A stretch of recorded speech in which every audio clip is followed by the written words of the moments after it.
Y este mensaje va dirigido especial y puntualmente a aquellos que durante estos días, estos últimos meses, o por qué no durante este año han tenido ganas de rendirse, de entregarse, de bajar los brazos. Es probable que haya gente aquí y en casa que ahora mismo se esté preguntando: ¿cómo me puede estar pasando esto a mí? ¿O cómo puede estar pasando esto a mi familia? En cualquiera de los órdenes de las tragedias, los infortunios.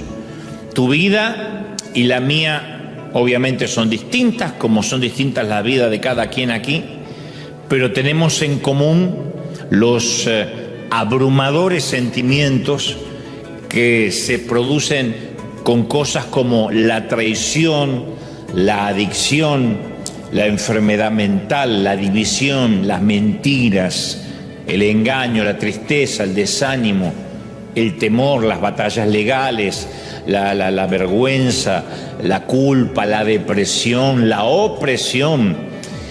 En apenas esta semana nos levantamos con la noticia, lo decía recién antes de conectarnos al streaming, de un nuevo conflicto en Medio Oriente. Todos sabemos que Israel es el reloj de Dios y de alguna forma determina y marca el pulso del resto del planeta. No es un tema menor, aunque esté ocurriendo lejos en términos geográficos. Pero nos levantamos con la noticia de que hay un nuevo conflicto en Medio Oriente ahora entre Irán e Israel, sumado a lo que localmente está ocurriendo con las redadas migratorias masivas en California, en otras partes también de la Unión Americana, la ofensiva del gobierno local o de turno contra los indocumentados, que independientemente de las leyes que no vamos a debatir aquí porque no nos corresponde, sorprende el discurso de odio, sorprende la crispación que hay en la atmósfera, que obviamente el discurso de odio o lo que se hace con un recelo, con un sesgo violento, desencadenan también protestas violentas en todo el país. Insisto, no estoy justificando ni las redadas ni las manifestaciones. Lo que digo es que uno no sabe quién realmente, qué es lo que desencadena una cosa o la otra. Lo cierto es que se vive una crispación y una violencia absoluta en todo el mundo. En nuestros países desde México hasta Tierra del Fuego, en la región, la situación no está mucho mejor. Se vive en cada nación, me consta, he estado en todos los países, se vive una crispación social, un enfado, un espasmo, una violencia como no ha habido durante muchos años. Estamos viviendo una pandemia de violencia. Una pandemia de violencia ya no es soslayada, sino explícita, desde los medios de comunicación, desde los gobiernos oficialistas y la oposición, los antagónicos. Vivimos bajo la sensación que ya nuestro nido seguro ya no es tan seguro y que ese hogar donde podíamos resguardarnos, descansar, sea donde sea que quede ese hogar, está siendo desmantelado pieza a pieza. Y como dije, durante la pandemia, cuando promediaba el inicio del 2020, en ocasiones Dios permite que nuestro nido se estropee, Dios lo permite para enseñarnos a volar. Puede que ahora estemos sintiendo una terapia de espinas de parte del Padre. Y la espina que parece que ahora nos está lastimando, en realidad nos está sanando. Puede parecer que está haciéndonos daño, pero no es así, no es un corte, es una poda. La poda siempre trae nuevos brotes. Agradecemos a Dios por la pandemia. Sé que esto va a herir susceptibilidades, pero hubiésemos muerto como una iglesia más. Nunca hubiésemos mirado hacia afuera, no hubiésemos nunca enviado en 5 años 47 millones de dólares a la gente necesitada. ¿Sabré qué habríamos hecho? Ya habríamos comprado otro edificio, tendríamos un lugar para campamentos, seguro. Porque ahí íbamos. tendríamos un super edificio de escuela dominical tipo Disneyland y todos los padres felices porque se sacan los críos 2 horas. Tendríamos un lugar para encerrar suegras. Mire,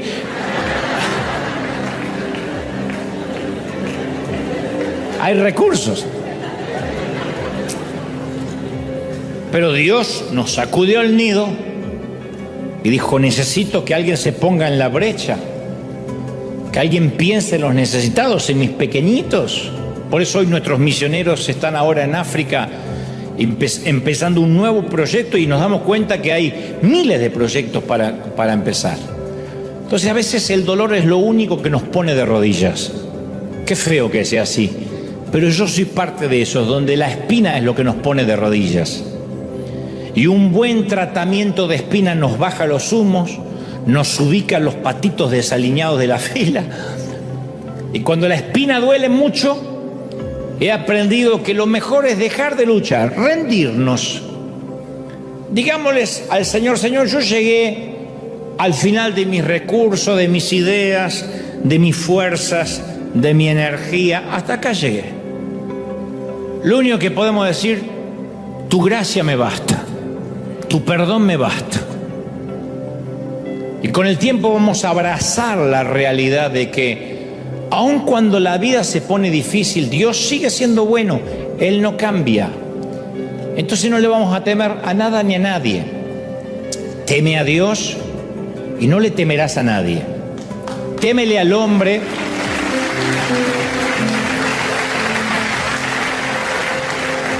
No tengas temor de Dios y le temerás a todo lo demás. El acto más subversivo que ahora podemos realizar como iglesia, el movimiento más político que ahora podemos aportar, no es organizar una protesta, ni enunciarse en las redes sociales, porque parece que los valientes hablan en las redes sociales. Di algo en las redes sociales, como si eso fuera a cambiar algo, como si algún gobierno se preocupara por las redes sociales. El mandamiento más subversivo que podemos hacer ahora, obedecer, es: en esto conocerán que sois mis discípulos, que os améis unos a los otros. Si el gobierno no ayuda a los pobres, la iglesia va a seguir ofreciendo alimentos y ayuda. Y esto para todos los países, ¿eh? Si el gobierno oprime, la iglesia debe sostener a los oprimidos. Si el gobierno exige venganza, la iglesia debe dispensar gracia y no culpa. Si el gobierno se divide en grietas, la iglesia debe manifestar unidad. Si el gobierno destruye a sus enemigos, la iglesia debe amar a los enemigos. Tenemos que ser una colonia del cielo en un imperio hostil. Estamos en un punto sin retorno. Ya hemos cruzado el Rubicón, gente. Pero eso no es lo peor. Lo peor es repetir la historia de la pandemia, que nuestra fe o nuestro miedo sea manipulada por Fox, por CNN, Telemundo, lo que sea, o Univisión. En estos momentos, cuando la gente va a ver de qué estamos hechos y sobre qué estamos fundamentados, y va para mi Argentina, y va para México, y va para Colombia, y va para El Salvador, y va para cualquier país, va para Venezuela, los queridos venezolanos que resisten, van para los cubanos. Cómo me gustaría que todos pudiéramos ir a Cuba un rato y contagiarnos de esa fe que tienen los cubanos, que a veces viven arroz y frijoles. Pues no pierdo la esperanza, que Dios está con nosotros, porque Dios nos ha sostenido hasta acá. Y están felices. Gloria a Dios por la terapia de espinas, por removernos el nido, porque nos da la oportunidad única de volar alto. Hay una fuerte batalla en nuestras mentes con el avance acelerado de la tecnología, con la afluencia de noticias que tenemos en nuestro celular. Ya no hace falta ni estar frente a un televisor ni comprar el periódico. Con que uno empiece a buscar redadas, el algoritmo dice: a hay que hablarle de todo eso, y te van a aparecer de todo, de todo. Se han decretado nuevas órdenes en el ámbito espiritual para pervertir, para corromper. Pervertir significa desviar del uso natural. Para corromper y pervertir las mentes de nuestros hijos, las mentes de nuestras familias. Y por fortuna Dios nos dejó una guía de supervivencia, porque Él nunca nos dejaría solo. como decía el domingo pasado, lo que decidamos, lo que hagamos en tiempos de guerra son decisiones pretomadas en tiempos de paz. Son los tiempos de paz cuando tomamos decisiones, cuando ponemos en claro nuestras convicciones, para que en los tiempos de guerra no dudemos. Dios ya nos preparó para estos días belicosos, lóbregos, trémulos, agitados, álgidos. Parafraseando la descripción que hace Pablo en los últimos días en 2 de Timoteo 3:2, él dijo: las personas vivirán solo para sí mismas. Habrá una pandemia de egoísmo, dijo el apóstol. Alardearán, dijo el apóstol, serán arrogantes. Las personas serán orgullosas, altaneras. Los hijos serán desobedientes a los padres. Serán personas sin santidad, sin temor de Dios, sin agradecimiento, sin amor y sin perdón. ¿Qué duda cabe que estamos viviendo la generación sin temor de Dios, sin agradecimiento, sin perdón? Esta es la generación que vivimos. No es una generación apocalíptica que va a llegar más allá. Esta es la generación sin temor de Dios. Una generación que no conoce al Dios de sus padres. Pero lo bueno de todo esto es que de alguna forma, como decíamos hoy, todo sigue estando bajo el control de Dios. Él sigue estando en el trono. Él no se movió del trono. ¿Estamos de acuerdo? No se ha movido. Entonces, a todos nos gusta el nido. ¿A quién no le gusta el confort, los tiempos y las temporadas de sosiego, de paz? Pero Él quiere que descubramos nuestras alas de la fe, y no hay otra manera que la descubramos si no es moviendo el nido. Él quiere que experimentemos el gozo de volar en una altura de fe, en una altura espiritual que antes no vivíamos, o que no llegamos a vivir hasta este momento. Antes de la pandemia del 2020, muchos estábamos cómodos, muchos. Yo era uno de ellos, cómodo, haciendo iglesia, jugando a la iglesia. Cuando digo jugando no lo digo en términos peyorativos, digo, hagamos un congreso de tanto en tanto, fijémonos las necesidades de la congregación, qué están pidiendo. Y hay unas hermanas que piden reunión de damas. Hagamos una reunión, total tenemos el edificio. ¿Y qué piden los jóvenes? Y reunirse, pero los más jovencitos no se quieren reunir con los más viejos. Así que hagamos de adolescentes, y hagamos adolescentes más viejos, y adolescentes peludos, y adolescentes sin pelo, y hagamos solteros, pero que los solteros de 20 y tantos no se junten con los solteros de 40, porque estos piensan que son solterones, y los solterones no se quieren juntar con ellos. Estamos como toda iglesia.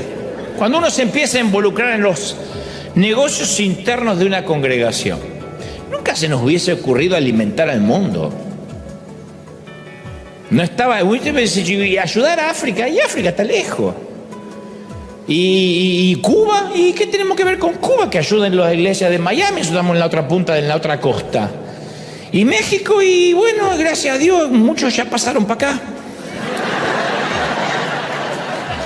Y Argentina, y ya me fui. Usted dirá, pero qué egoísta. Y bueno, es que el ambiente nos va llevando, el entorno, la perspectiva va cambiando. Hizo falta una pandemia. Algunos pensaron que la pandemia fue una pausa, y después siguieron la vida como antes. No entendieron que fue un 9/11, que cambió la manera de ver la vida, que la vida ya no es más como antes del 2020, antes del COVID. Y así como el 9/11 cambió nuestra manera de viajar en avión, la pandemia cambió nuestra manera de ver la iglesia, entre otras cosas.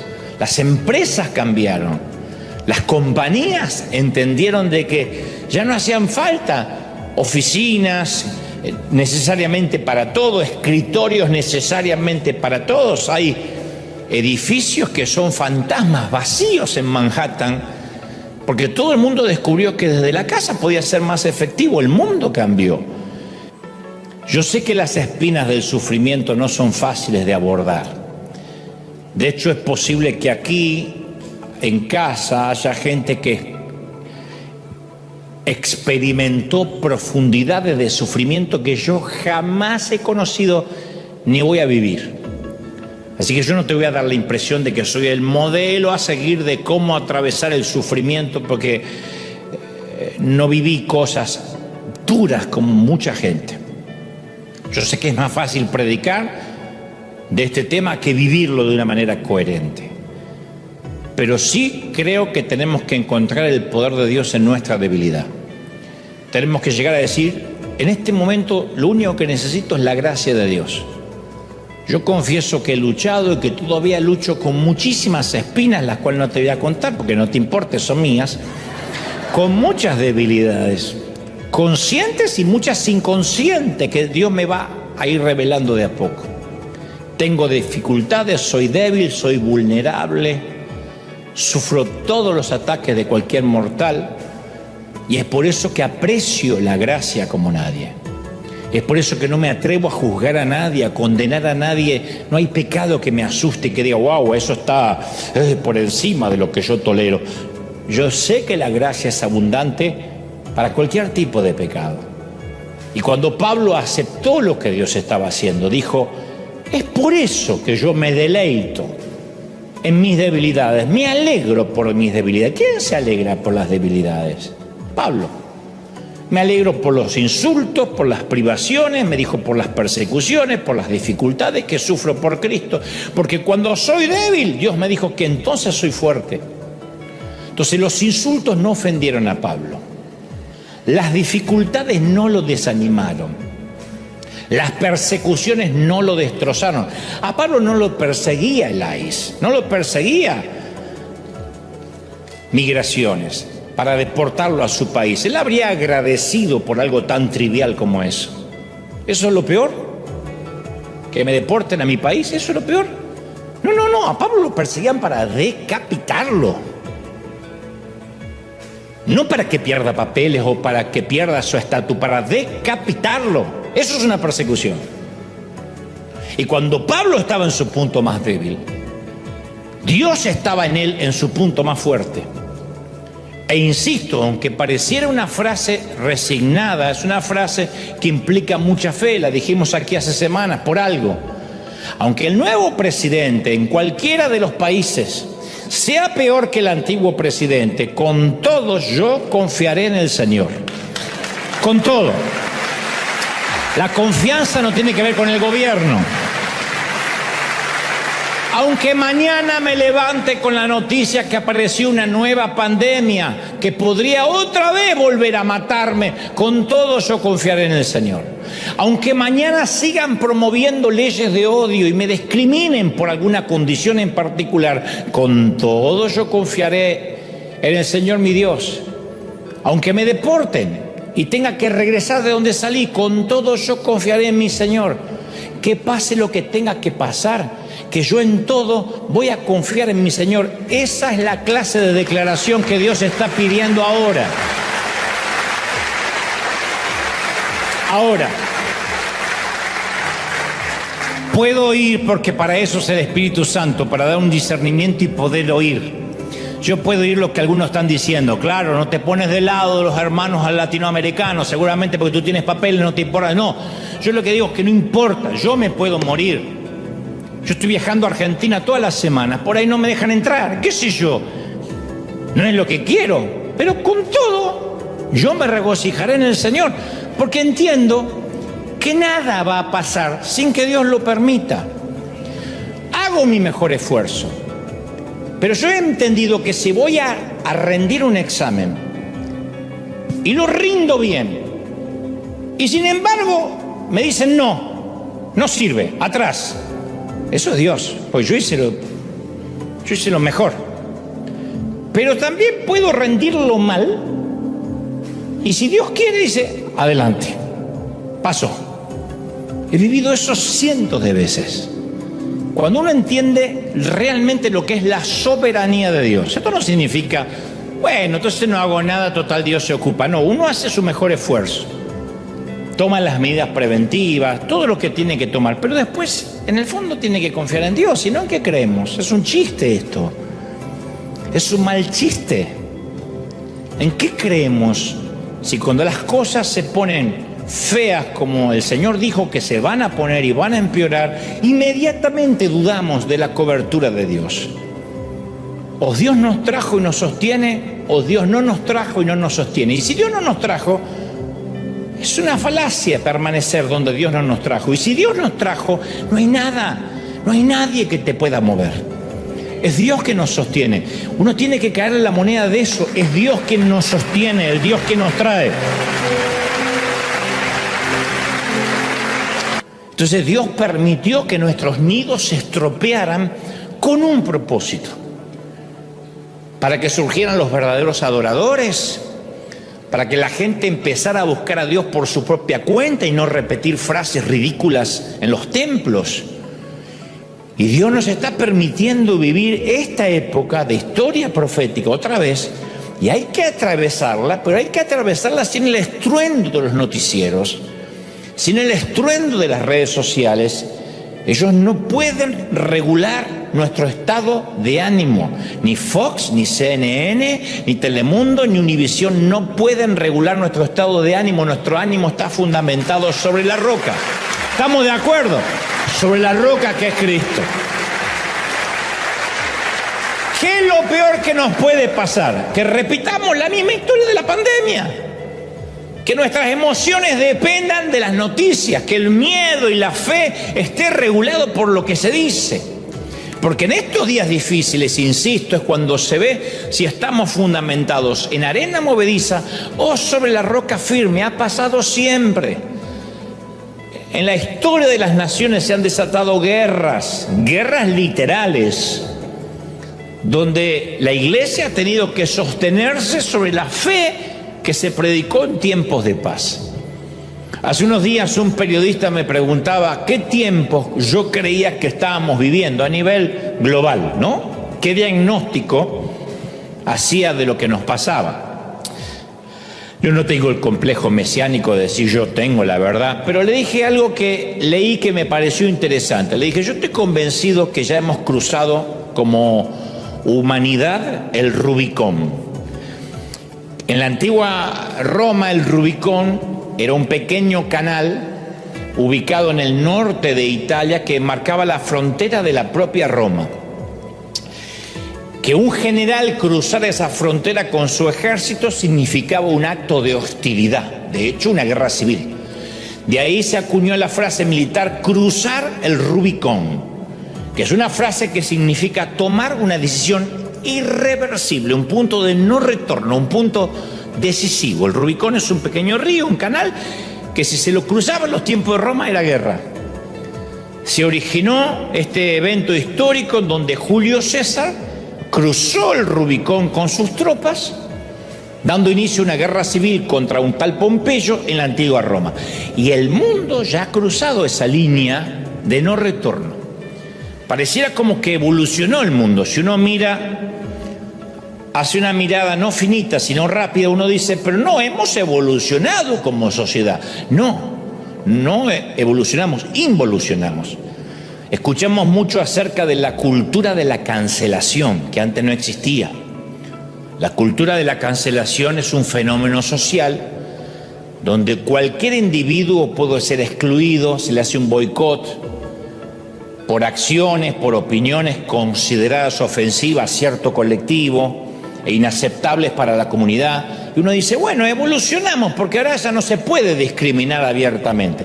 Pero en el fondo, lo que esconde esa cultura de la cancelación es un cambio de valores, donde a lo bueno se le llama malo y a lo malo se le llama bueno. Y mucho antes que la cultura de la cancelación engullera al mundo, se metió dentro de las paredes de la iglesia. La congregación, las iglesias sucumbimos ante un silencio peligroso. Decíamos, no hablemos de pecado de manera tan directa y ofensiva porque la gente se puede lastimar. Hablemos de errores. Pero nadie se va al infierno por errores, se va al infierno por pecado. Pero decíamos, no mencionemos el pecado, tampoco hablemos mucho de arrepentimiento, porque eso a la gente psicológicamente no le hace bien. Tampoco conviene mencionar ciertos temas sensibles que están en la Biblia y son condenados. Pero como hay tanta diversidad sexual, a ver si nos dan de baja en YouTube o nos cancelan en las redes sociales. Entonces, la cultura de la cancelación se metió en la iglesia mucho antes que en el mundo, mucho antes que en Hollywood. Entonces es más cómodo ignorar el declive moral y predicar desde la seguridad de nuestro nido religioso. Y es algo que Dios no va a tolerar. Y decretamos, confesamos.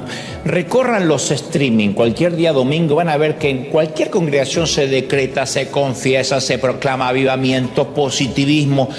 Todos compiten por ser los coaching motivacional. Pero Mateo 24:5 nos advierte que oiréis de guerras.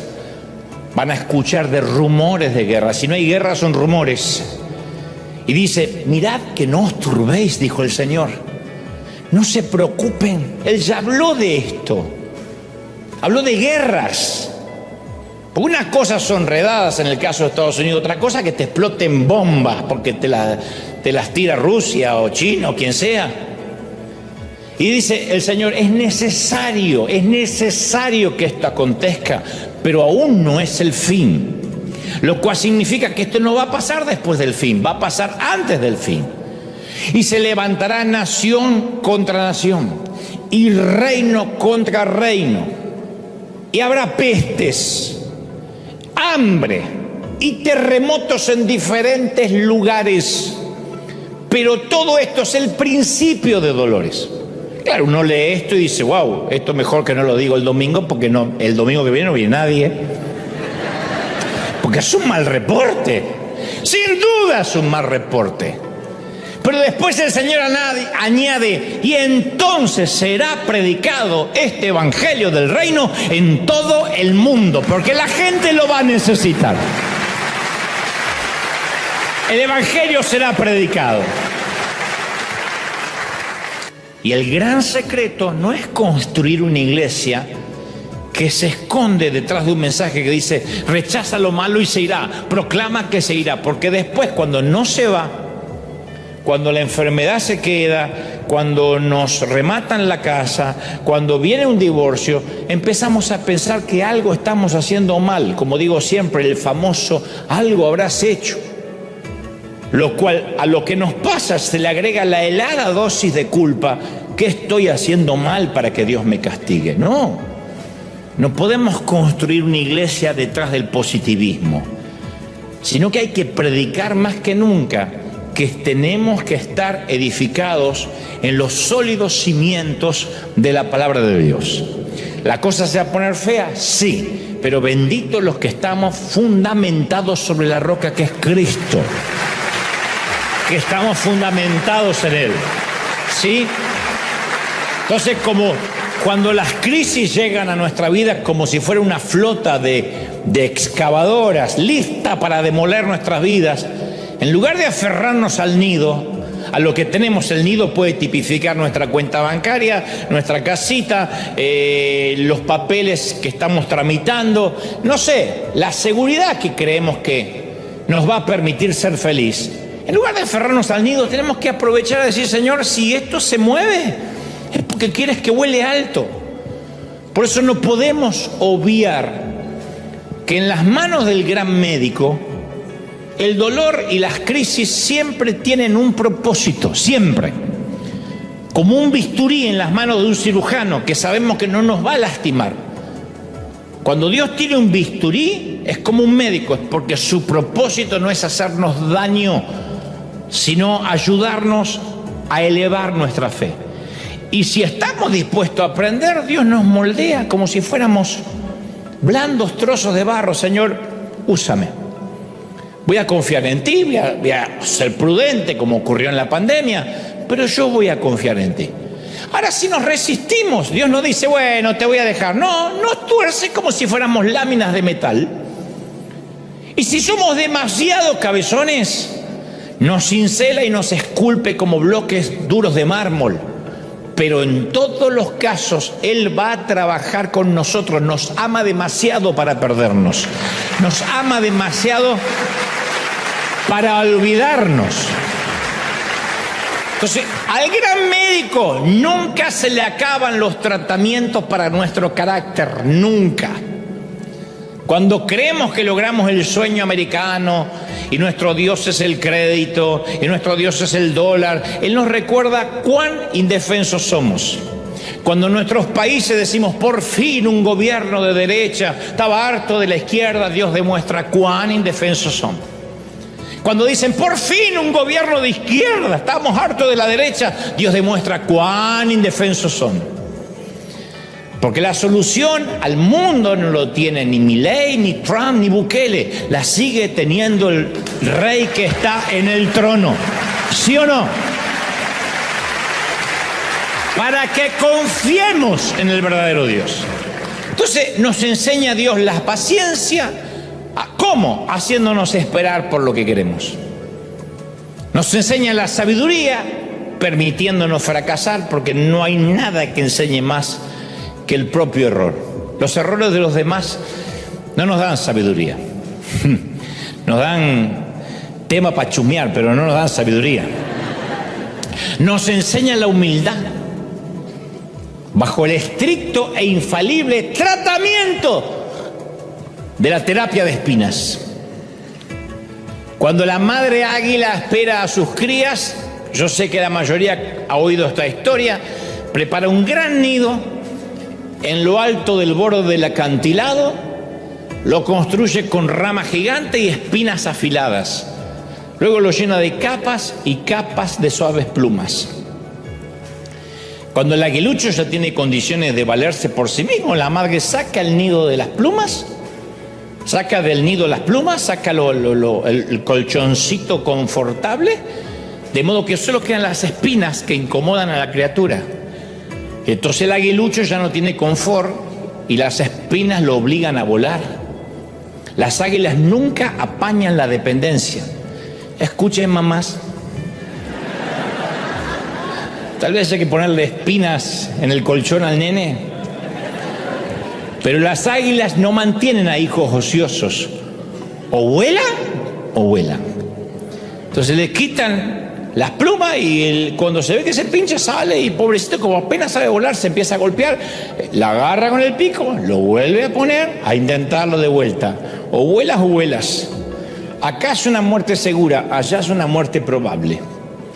Entonces hay que elegir entre la muerte segura del nido o la muerte probable de intentar volar. Obviamente todos vuelan, todos corren el riesgo. Dios permite que algo me atormente. ¿Qué diríamos hoy? Eso no es de Dios. No permita que nada lo atormente. Y Él dijo, tengo un mensajero que me atormenta. Permitido por Dios, porque si no me volvería un petulante. Eso impide que yo me vuelva orgulloso. No sé por qué no hemos predicado más de esto cuando hay tanta revelación ahí. Detestamos que algo malo nos pase, porque inmediatamente pensamos, bueno, si Satanás me está pegando es porque algo malo hice y por eso Dios me desprotegió. Y cuando Dios lo permite, yo hace poco, esto del orgullo que nos cuesta reconocer, yo hace poco le mandé un audio a Marcos Witt, que por cierto va a venir al próximo servicio, al segundo, no es que viene a predicar a este próximo servicio, sino que viene porque viene con familia. Yo le dije a Marcos en un audio, ahora que ambos estamos más grandes, obviamente él más que yo, ¿no? Yo me puse a pensar, ¿por qué de jóvenes no fuimos grandes amigos? Porque nos encontramos, desde hace 35 años para atrás, nos encontramos en distintas partes del mundo, coincidimos un montón de veces, nunca fuimos amigos, hasta ahora. Que ya no nos acordamos para qué ser amigos.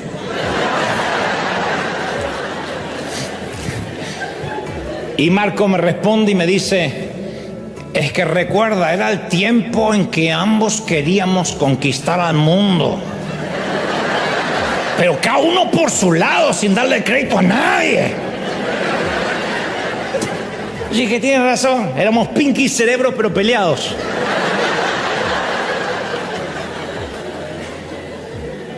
Yo no voy a hablar de Marcos, pero cuando yo era jovencito yo codiciaba los elogios de la gente, porque yo venía, no voy a justificar el orgullo ni mucho menos, pero en un torpe intento de tratar de explicármelo.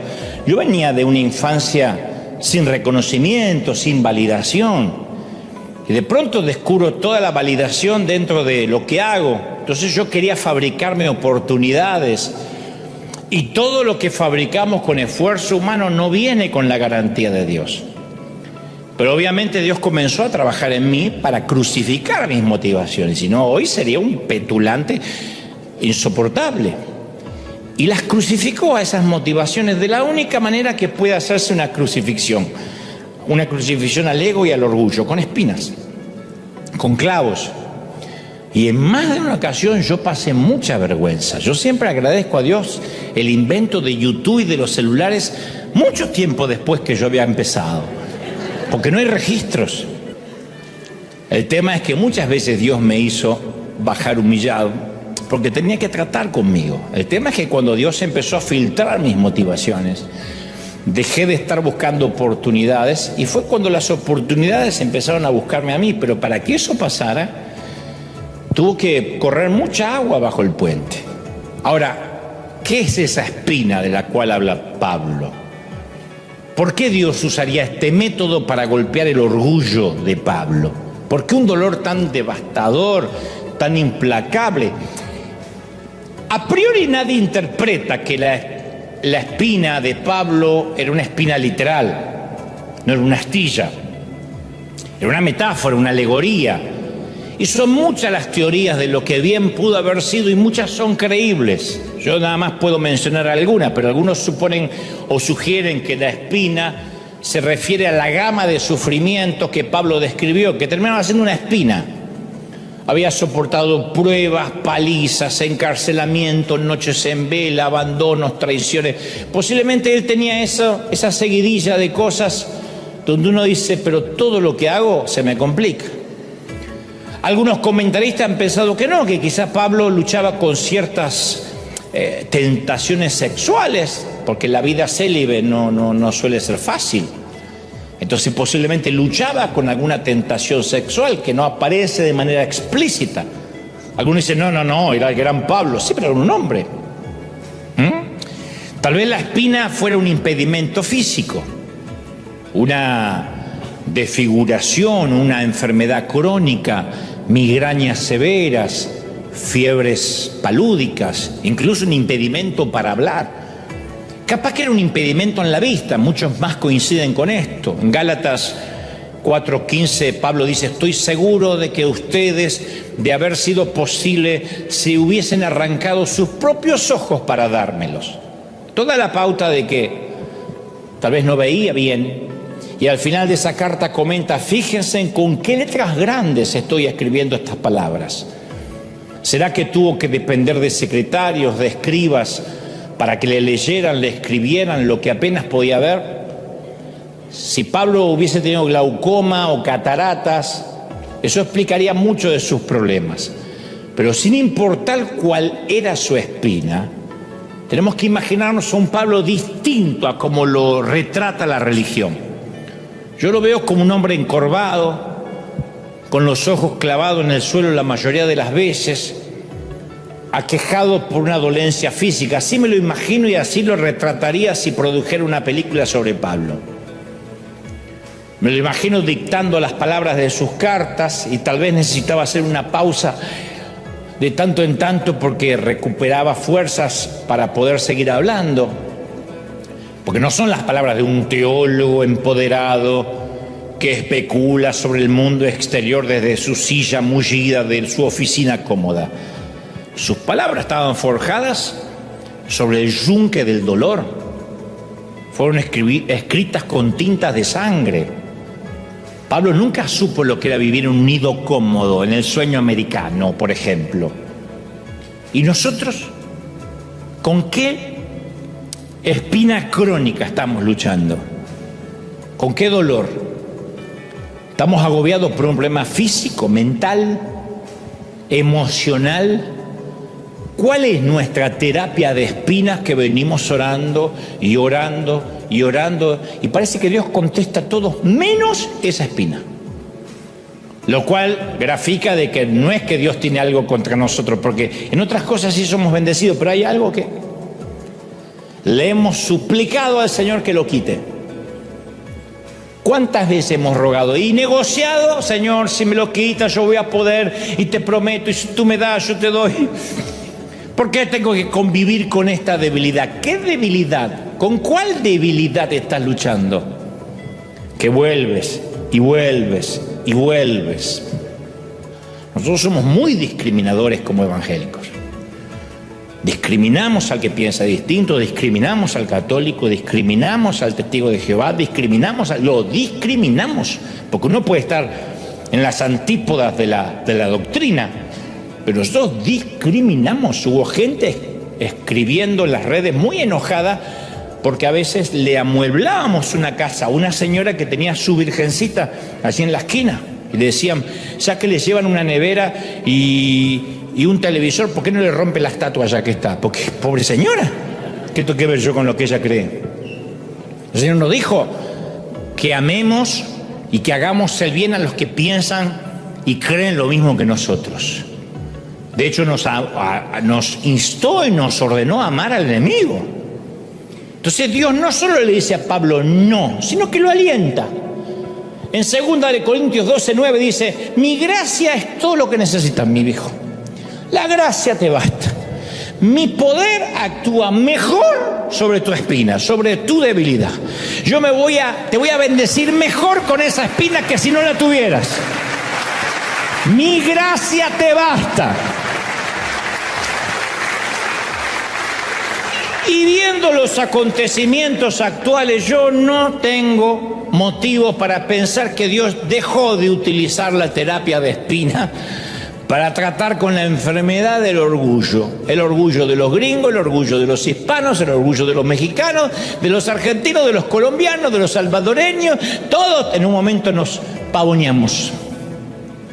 Es más, mi experiencia personal refuerza la convicción de que la terapia de espinas es algo que Dios sigue usando. Las espinas que Dios permite en nuestra vida nos dan una lección de humildad, porque uno no se la puede creer nunca. Si uno se conoce bien, uno no puede creer lo que vende. La gente que cree lo que vende es porque no se conoce bien, hace mucho que no se mira al espejo. Sobre todo los que se creen o nos creemos muy inteligentes, muy talentosos, profundamente espirituales. Materia prima para hacer orgullo. Las espinas nos recuerdan que somos profundamente humanos. Martín Lutero comentó esta paradoja y dijo, ¿quién alguna vez oyó hablar del poder débil? O lo más absurdo, que un poder aumente en la debilidad. Es una contradicción eso de poder en la debilidad. Eso no lo vamos a leer nunca en la revista Fortuna. Nunca lo veremos en Marvel ni en DC Comic, nunca. Nunca vamos a escuchar una charla TED que hable de eso. Empodérese siendo más débil. Nunca. No lo vamos a escuchar en las altas esferas del mundo jamás. Y lo lamentable es que es un hecho que tampoco lo escuchamos entre nosotros. ¿Qué se necesita para convencernos que en la economía espiritual de Dios el orgullo viene antes de la caída? ¿Cuántos valientes tienen que caer para que nos caiga la moneda? El orgullo precede la caída. Muéstreme a alguien que cae estrepitosamente y vas a ver que te voy a mostrar a alguien con orgullo antes. ¿Qué necesitamos para entender que la debilidad y la vulnerabilidad son espiritualmente poderosos? Si en este momento hay gente aquí o aquí que dice, yo hoy me siento débil, el poder de Dios va a fluir más que nunca en tu vida, en tu debilidad, en tu vulnerabilidad, aún en esa suerte de temor. ¿Alguien lo cree, sí o no? Yo hace algunos años fui a dar una charla a unos hombres de negocios de Uruguay en un hotel y muy tarde en la madrugada, porque después nos quedamos cenando. Al llegar al hotel me esperaba una pareja en la acera. El caballero habló primero y explicó lo que pasaba. Me dijo, te robo unos minutos. Yo quería entrar rápido, era muy tarde, promediando 1:10 3:30 de la madrugada, en Montevideo. Y dijo, te robo unos minutos, mi esposa tuvo un serio accidente de tránsito hace varios meses y perdió la memoria por completo. Y cuando despertó tuvimos que mostrarle fotos de sus hijos y siendo su esposo yo me tuve que volver a presentar ante ella. Pero apenas ella abrió los ojos y salió del coma, dijo, tengo que ver a Dante Gebel. Lo cual dice, a mí me dejó sorprendido. Le dije, tienes claro que estás casada conmigo, ¿verdad? Dijo, tengo que ver al predicador, tengo un mensaje para él. Y luego ella fue recuperando la memoria de sus hijos, de mí, su esposo. Pero nunca se le fue que tiene que darte un mensaje y aquí está. Y su esposa temblorosa me da un papelito diminuto, chiquitito, así, todo dobladito. Me dijo, tome. Y temblaba así. Se fueron en silencio en medio de la madrugada de Montevideo. Conmigo estaba Daniel Darling, nuestro pastor ejecutivo, y apenas subimos al elevador, yo recuerdo que le dije, ¿viste eso? Esta mujer estuvo en coma. Y mientras estuvo en coma, Dios le dio un mensaje para mí. Hagamos un libro, llevemos a Netflix. No. No, pero yo pensaba, si al despertar solo recordó quién era yo, tiene que ser un mensaje poderoso. Lo que no me cerraba era que entraba en un papel tan diminuto. Yo imaginé un mensaje tipo, esto te sucederá en los próximos años, y un código, un link para que yo vaya a buscar, o Argentina ganará el resto de los mundiales mientras tú vivas. Regalo que te quiero dar. Pero abrí el diminuto papel y contenía estas palabras. Dante, que te baste con mi gracia, mi poder siempre se perfeccionará en tu debilidad.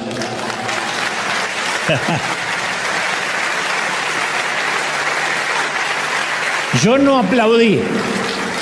Yo dije, ¿de verdad estuvo en coma y esperó hasta la madrugada en la puerta del hotel para darme esto? Lo tengo en la Biblia.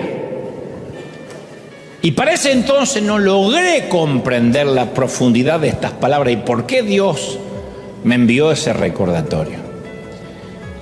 Yo no puedo decir cuántas veces esas palabras me ayudaron en las zanjas del dolor, en los callejones de la desesperación. Recuerda que mi gracia te va a bastar. Todo lo que necesitas es mi gracia.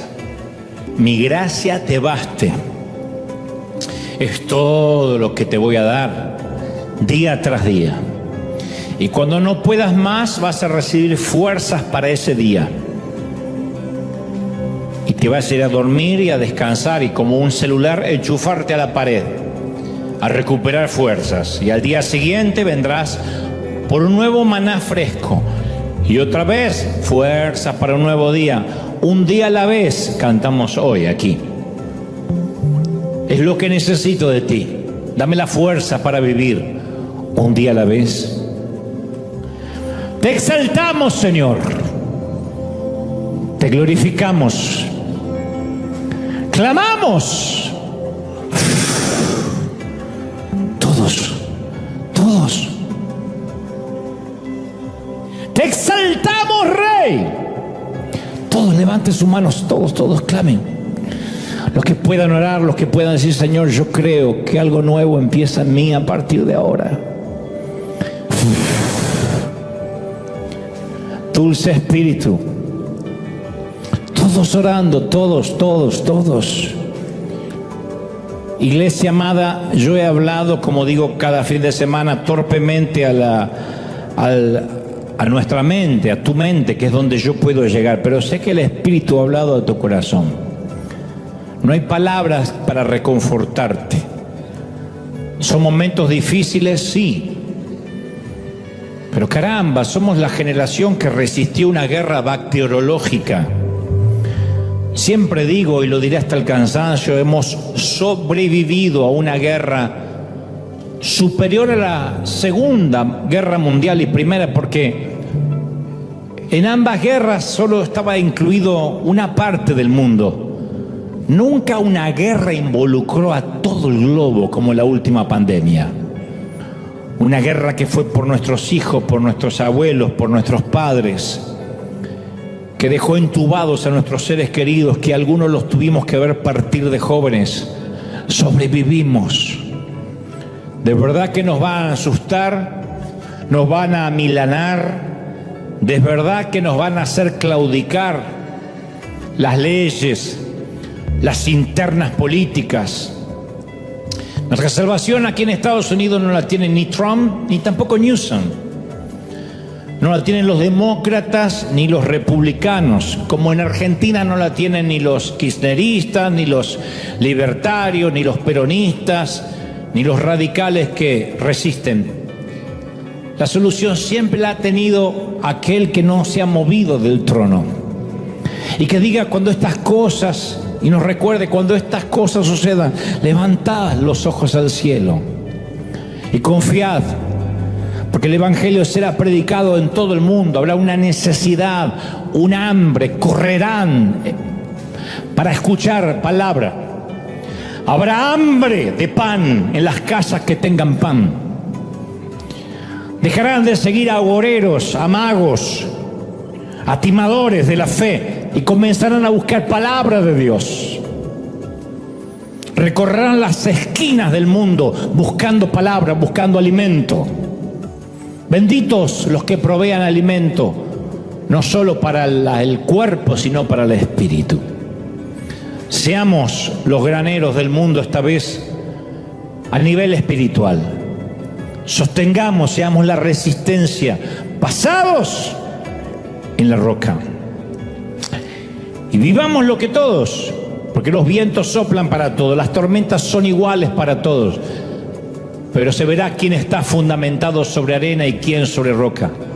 Y aquellos que han fundamentado su vida en tiempos de paz sobre arena, no es tarde.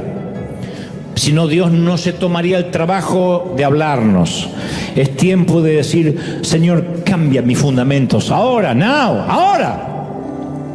Quiero estar sobre la roca sólida, firme, puesto en Dios, creyendo en ti. Gracias, Señor, por este tiempo. Gracias por tu presencia. A los que miran en casa, a los que son de cualquier otra nación, a los que miran desde los Estados Unidos de América, desde cualquiera de los estados, bendigo tu entrada, tu salida, tu acostarte, tu levantarte. Bendigo a los pastores, a los líderes, a los que han tenido complicaciones, a los que han bajado los brazos. Gracias por las espinas, gracias Señor por estas espinas maravillosas. Gracias Señor por tu bendición. Te damos gracias, te bendecimos. Quiero despedir a la gente del otro lado, que Dios las bendiga, a los que están en casa. Nosotros nos quedamos aquí con una pequeña cosita profética que haremos, local, pero allí en casa, que Dios te bendiga, que Dios te guarde. Todo está bien, el Rey sigue estando en el trono, eso es una buena noticia.